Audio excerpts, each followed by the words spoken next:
소통의 전환에 따라서 결과가 달라집니다. 좋은 소통을 하면 좋은 결과가 생기고요. 나쁜 소통을 하게 되면 나쁜 결과를 맺게 됩니다. 소통의 방식을 변화시키는 것도 쉽지가 않습니다. 사람에게 가장 힘든 것은 변화입니다. 변화.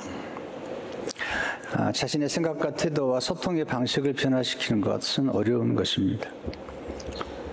변화보다 더 어려운 것이 있는데 그건 전환입니다. 전환.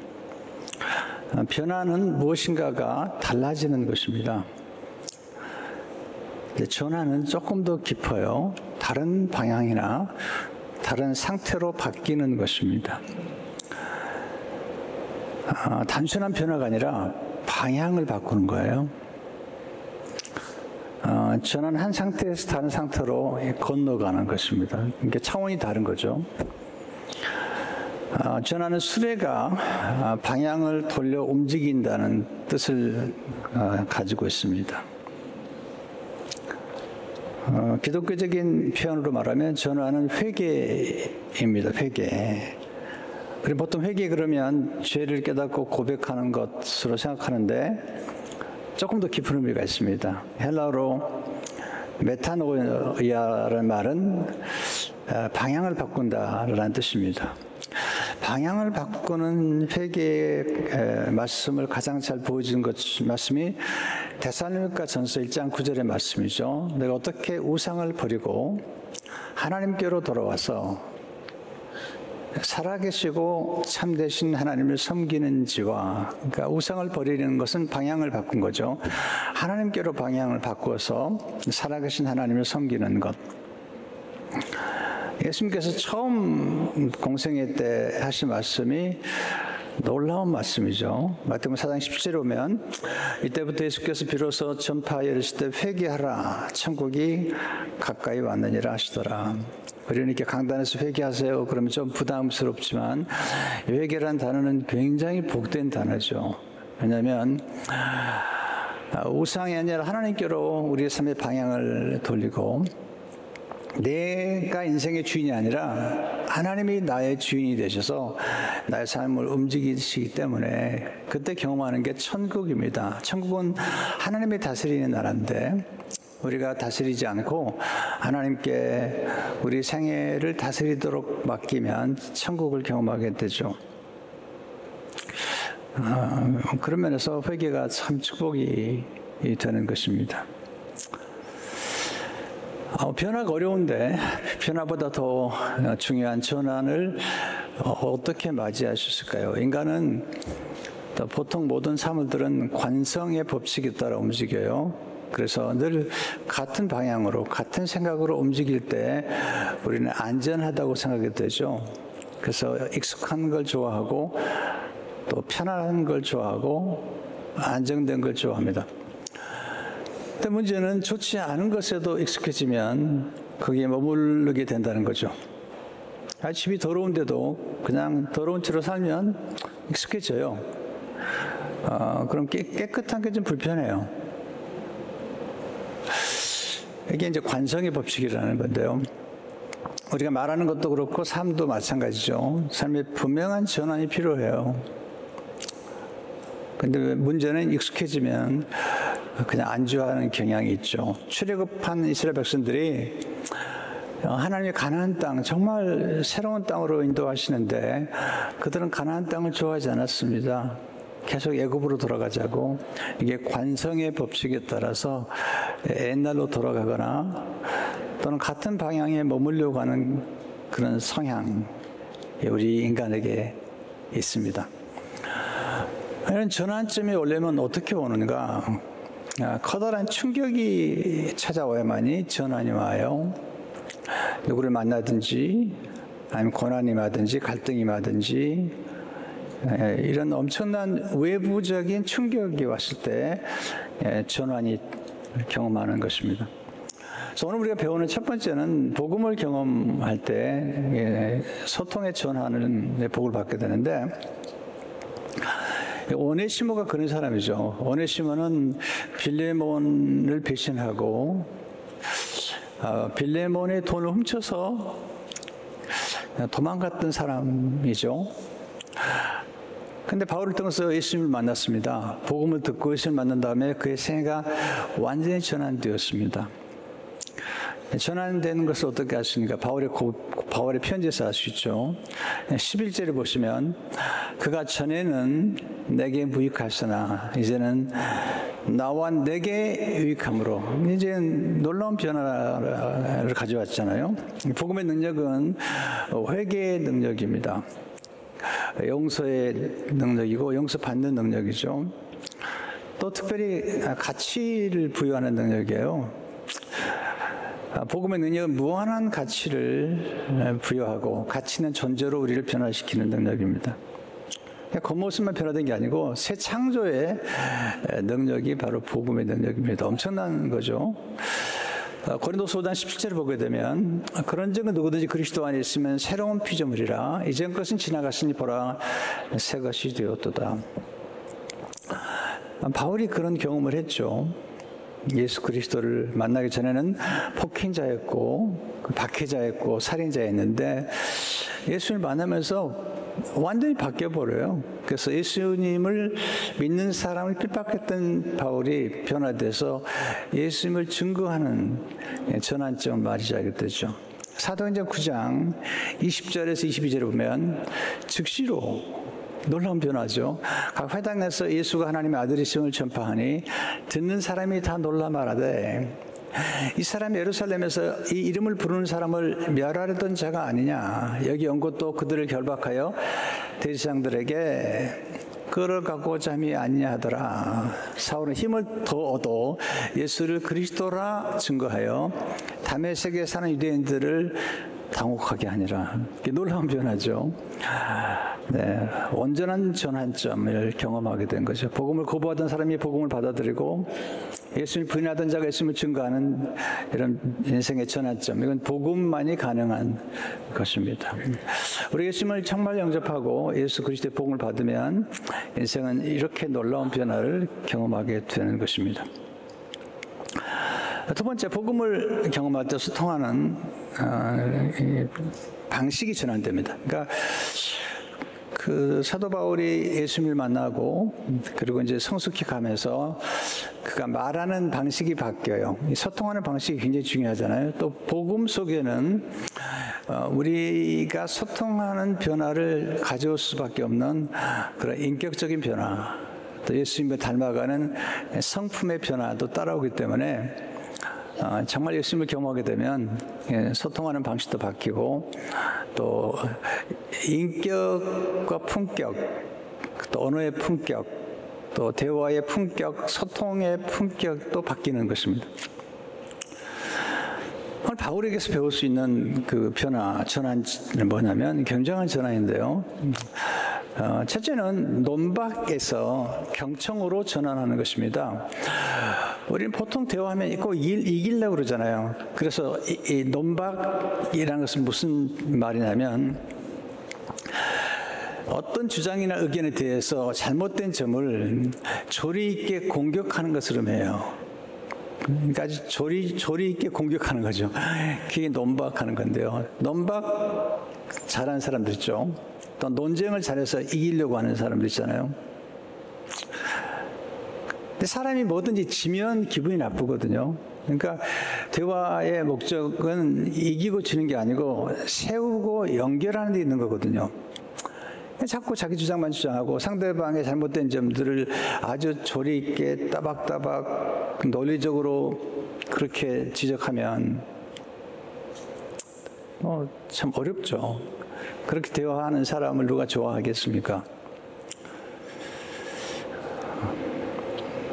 그래서 우리는 이제 예수 믿고 나서 회개한 다음에도 지속적인 변화가 필요해요. 왜냐하면 우리 안에 예수님을 영접했지만 옛사람의 본성이 아직 남아있어요. 언제까지? 죽을 때까지 남아있는 거죠.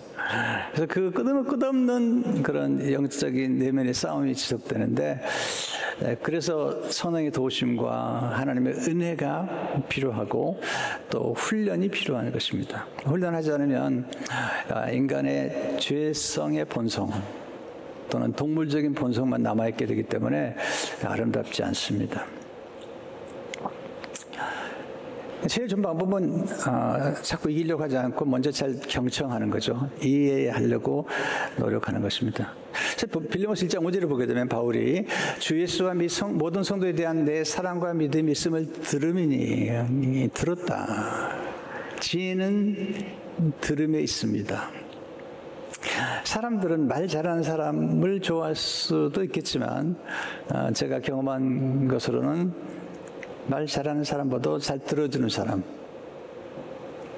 네, 웃는 사람, 밝게 웃어주는 사람, 잘 들으면서 이렇게 밝게 웃어주고 고개를 끄덕이는 사람, 이런 분들을 좋아하는 것 같습니다.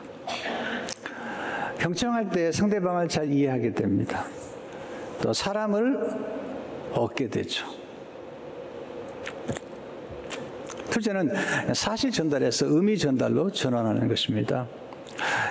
사실은 지금 오네시모가 빌레몬을 배신하고 도망간 것입니다. 그런데 바울은 의미를 전달하는 것입니다. 사실은 그가 도망가긴 했는데 그건 맞다. 그렇지만 이 사건을 통해서 예수님을 만나게 되었고 이 사건을 통해서 오네시모가 유익한 사람이 되었다. 그리고 이 사건을 통해서 이제 내 곁에 영원히 머무를 수도 있게 되었다. 15절을 보니까 아마 그가 잠시 떠나게 된 것은 너로 하여금 그를 영원히 두게 함이리니. 그러니까 사건만 얘기한 것이 아니라 사실만 얘기한 것이 아니라 진실을 얘기하고 그러니까 사실보다 중요한 건 진실이잖아요. 사건보다 중요한 것은 해석입니다. 이건 제가 수없이 얘기했지만 이건 맞는 것 같아요. 사건보다 중요한 것은 반응입니다. 반응. 어떻게 반응하느냐가 중요한 것입니다. 사건은 중립이에요. 대단히 어려운 고난의 사건 같아도 그 사건 자체는 중립이고 그다음에 그걸 어떻게 해석하느냐, 또 시간이 지나면서 그걸 어떻게 분별하느냐에 따라서 인생의 모든 것은 달라지는 것입니다. 그래서 이제 바울은 오네시모를 보내면서 이제 의미를 전달하는 거죠. 내게 유익하다. 11절 다시 보시면 그 전에는 내게 무익하였으나 이제는 나와 내게 유익하다.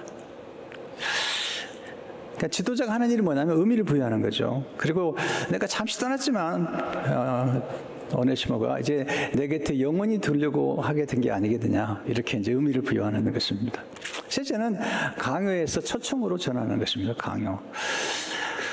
사람들은 그리고 아이들도 강요를 좋아하지 않습니다. 빌립보서 1장 8절에서 10절에 보면 바울이 강요하지 않아요. 여러분, 내가 그리스도 안에서 아주 담대하게 내게 마땅한 일로 명할 수도 있으나 도리어 사랑으로서 강구하노라. 나이가 많은 나 바울은 지금 또 예수 그리스도를 위하여 갇힌 중에서 낳은 아들 오네시모를 위하여 내게 강구하노라. 명령하지 않습니다. 여러분, 우리는 이렇게 강요하는 순종은 순종하더라도 참 불편해요. 때로는 두려움으로 순종하죠.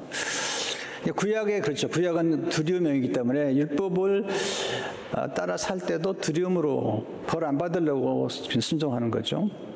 그러나 신약은 다르죠. 신약은 초청이에요. 초청. 억지가 아니고 자원으로 하는 것입니다. 사랑으로 하는 것이죠. 바울 분명히 얘기하죠. 내가 지금 억지로 내게 명령하는 것이 아니다.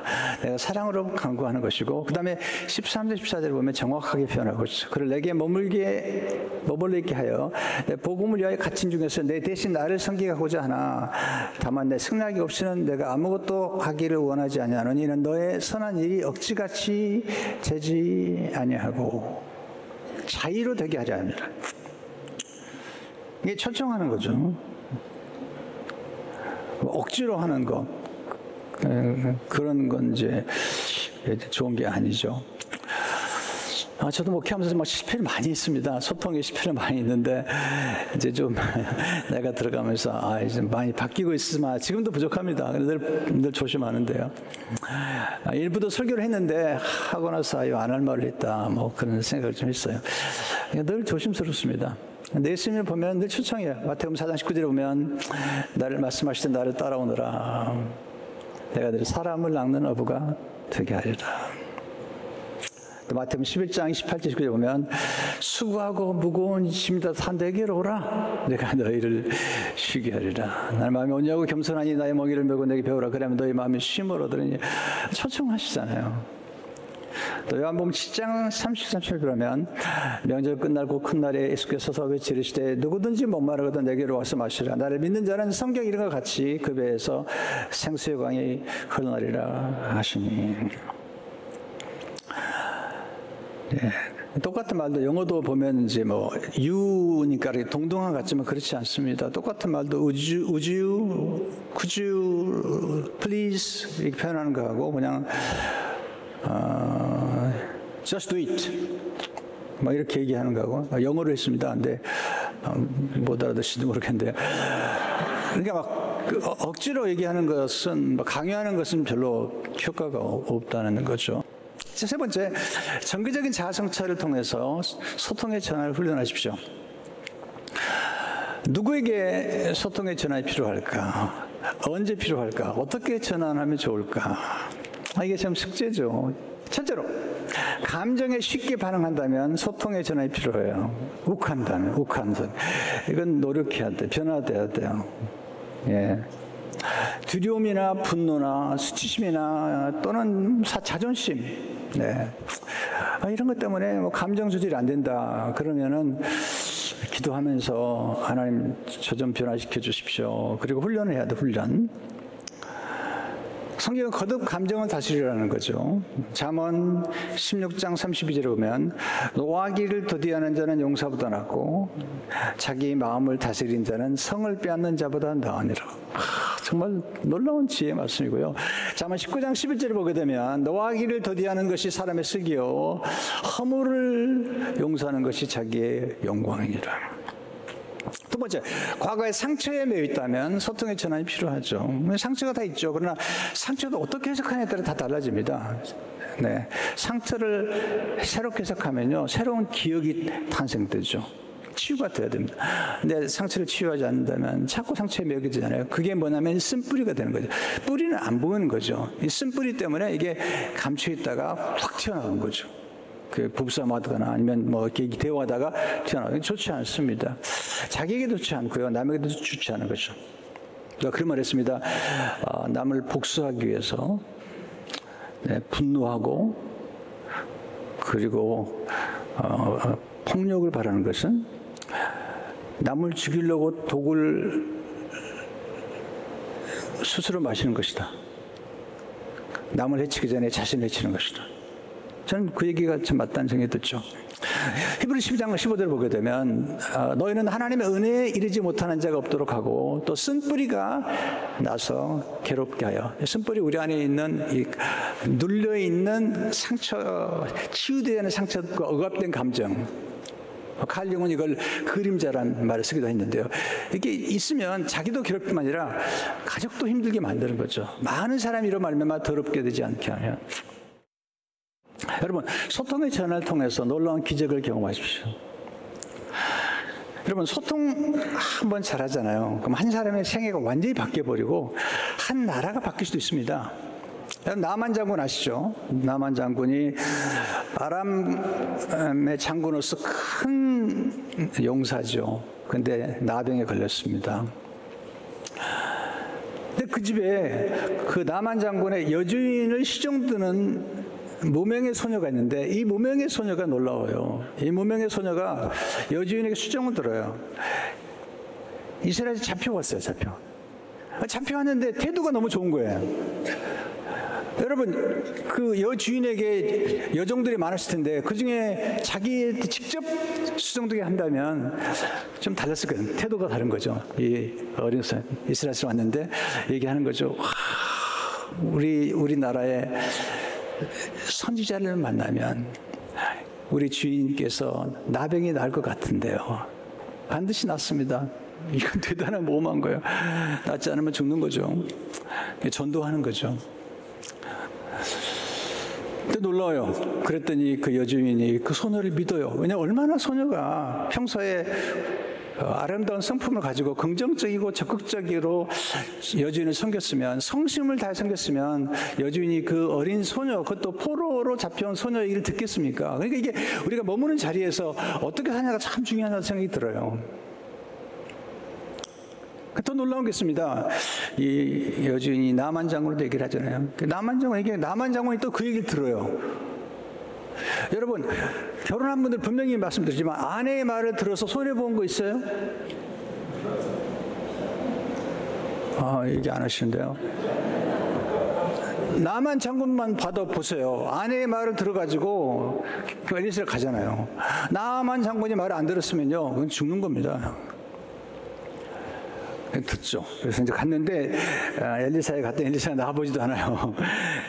요단강에서 7번 씻으래요. 기분이 나빴어요. 내 생각에는 화가 나가지고요. 내 생각에는 직접 나와가지고 내 환부의 손을 흔들어가면서 기도할 줄 알았는데 이 요단강에서 씻으란 말이 되냐. 화가 나가지고 돌아가려고 하는데 진짜 돌아가려고 하는 거죠. 그때 종들이, 아마 그 어린 소녀도 있을 것 같아요. 아주 말을 잘해요. 그 소통을 잘합니다. 이 소통하는 한마디에 나만이 떠나려고 했던 그의 방향을 다시 멈추고 요단강으로 들어갔는데 소통을 얼마나 잘하는. 5장 13절. 네. 그의 종들이 나와서 말해 이르되, 이게 너무 저는 감동적이에요. 내 아버지요. 표현을 아버지라고 해요. My father. 아버지요, 선지자가. 그러니까 저는 이게 이 어린 소녀가 따라왔을 것 같아요. 아버지요, 선지자가 당신에게 큰일 행하라 말하였다면 행하니 아니하시리까? 하물며 당신에게 이르기를 씻어 깨끗하라 하면이리까? 뭐가 어렵습니까? 그냥 들어갔다 나오십시오. 그랬더니 14절을 보니까 나만이 이에 내려가서 하나님의 사람의 말대로 요단강에 7번 몸을 잠그니 그의 살이 어린애 살같이 회복되어 깨끗하게 되었더라. 이게 소통 한마디가 나만 장군을 고쳤고, 그리고 나만 장군이 하나님을 믿었고, 예수님께서도 나만 장군 얘기를 해요. 나만 장군이 믿음이 있다는 사실을 누가복음 4장에서 말씀하시거든요. 그러니까 놀라운 사건이 벌어진 거죠. 누구 통해서? 어린 소녀를 통해서. 어린 소녀의 소통을 통해서 이렇게 한 사람의 인생이, 그리고 나만 장군 온 집안 식구가 하나님을 안 믿었을 것 같아요. 굉장한 영향력이죠. 스로보니게 여인이 딸이 귀신 들렸습니다. 그래서 여러분, 딸이 귀신 들렸으면 얼마나 힘들겠어요. 침상에 눕혀놓고 예수님 찾아갑니다. 예수님, 내 딸을 고쳐주십시오. 그때 예수님께서 조금 테스트를 하는 거죠. 마가복음 7장 17절에 이렇게 반응하시죠. 예수께서 이르시되 자녀로 먼저 배불리 먹게 할지니 자녀의 떡을 취하여 그들에게 던짐이 마땅치 아니하니라. 넌 이방인인데 내가 은혜를 베푸는 건 마땅치 않고 먼저 이스라엘 백성들에게 베풀고 그래야 되지 않겠냐. 그랬더니 너무 말을 예쁘게 하는 겁니다. 마가복음 28절을 보시면 여자가 대답하되 주여 오소이다마는 긍정해요. 맞습니다. 그러나 상하의 개들도 아이들이 먹던 부스러기를 먹습니다. 부스러기라도 주십시오. 말을 이렇게 예쁘게 하니까 예수께서 29절 이렇게 말씀하시죠. 예수께서 이르시되 이 말을 하였으니 돌아가라. 귀신이 내 딸에게서 나갔느니라 하시며 여자가 집에 돌아가 본즉 아이가 침상에 누웠고 귀신이 나갔더라. 엄마의 말 한마디 때문에 딸의 인생이 바뀌어버린 거죠. 이날 이후로 딸이 예수 믿었을 거라고 생각해요.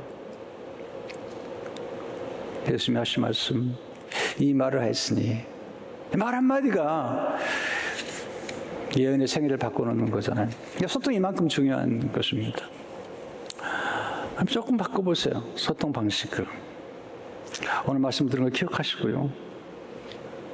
한번 좀 편을 줘보세요. 논쟁하려고 하지 말고 좀 경청하시고요. 이기려고 하지 마세요. 이겨서 먹을 거예요.